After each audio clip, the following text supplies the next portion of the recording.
नमस्कार आपनको मो चैनल को स्वागत। आज आम प्रस्तुत करबा अति कम खर्च रे केमिति घर मानकरे आमे फुलकोबी चिली प्रस्तुत करि पारिबा ताहा आज आमे सिखिबा। फुलकोबी चिली प्रस्तुत करबा पई मो प्रथमे गोटे फुलकोबी आउ कैप्सिकम नै अछि।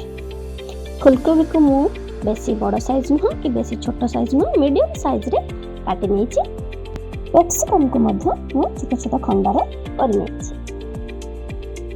फुलकोबी चिली प्रस्तुत करबा पई मु गोलमरिच, लवंग, दालचीनी, लूण, हळदी, जीरा गुंड और रुचि मसला किछि नै अछि। कोबी को छांकीबा पई मु 2 कप कॉर्नफ्लावर, 1 कप बेसन मध्य नै अछि।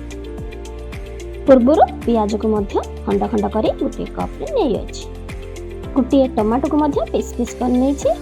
आ किछि कंचा लंका को खंड खंड करी रखी छी।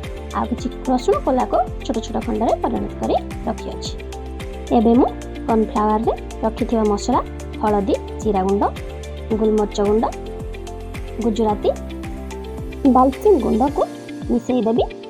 भलो भाबे गुळै नेबी और तापरे रखिथिबा फुलकोबी को तास भलो भाबे मिक्स करि नेबी। अल्प पानी देई मु कॉर्नफ्लावर बेसन को कोबी सह भलो भाबे मिक्स करबी जेपरि कोबी रो उभय पार्श्व रे मसला गुडी को लागि रही। मु पूर्वरु कड़ा बसई देथि, तेल मध्य गरम हो गलानी। एबे चलंतु हमें कोबी को छांकी नबा।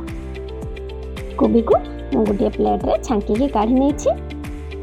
एबे फुलकोबी चिली प्रस्तुत करिया पई मु गुडी कड़ा रे 2 स्पून रिफाइन तेल नै अछि।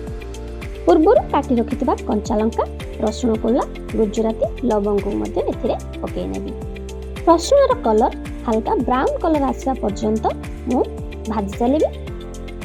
रखिथिबा पियाज को आ कैप्सिकम को मध्य एथिरे ऐड कर नेबी। जे टमाटो टी पीस पीस कर रखिथिली ताक मध्य एथिरे ऐड कर नेबी और किछि समय भाजिया पई छाडी देबी। चिली मसाला प्रस्तुत करबा निमित्त मु सोया सॉस आवश्यक अनुसार ऐड करबी। आवश्यक अनुसार टमाटो सॉस मध्य ऐड करबी। आवश्यक अनुसार चिली सॉस मध्य सेथरे ऐड कर नेबी। टिके टेस्ट आसवा पई हल्का 1 स्पून चीनी सेथरे मु ऐड कर नेबी। गैस को फ्लेम करी किछि समय कैप्सिकम एवं पियाज को सिझिया पई छाडी देबी। एबे हमर चिली मसाला प्रस्तुत हो गलानी। मैं छांकी रखिथिबा फुलकोबी को सेथरे ऐड कर नेबा एवं भलो भाबे मिक्स कर नेबा। 2 रु 3 मिनिट के हाई फ्लेम रे सेसब को मु भाजीबा को छाडी नेबी। एबे देखंतु हमर प्रस्तुत हो गला कोबी चिली। ताको मु गोटे प्लेट रे काढी नेबी। गोटे प्लेट रे कोबी चिली को मु काढी नै छी। हम प्याज को पीस पीस करी ऊपर रखी छी। टिके टमाटो सॉस सेथरे देई छी। देखंतु एते सुंदर देखा जाउची एवं टेस्ट मध्ये बहुत भलो थिबो। तबे आसंतु टेस्ट करी देखिबा। एही भली भाबे आमे घरे कम दाम रे कोबी चिली प्रस्तुत करि परिबा, जहार टेस्ट रेस्टोरेंट मध्ये अधिक देई परिबो एवं देह प्रति हितकर मध्ये होई परिबो।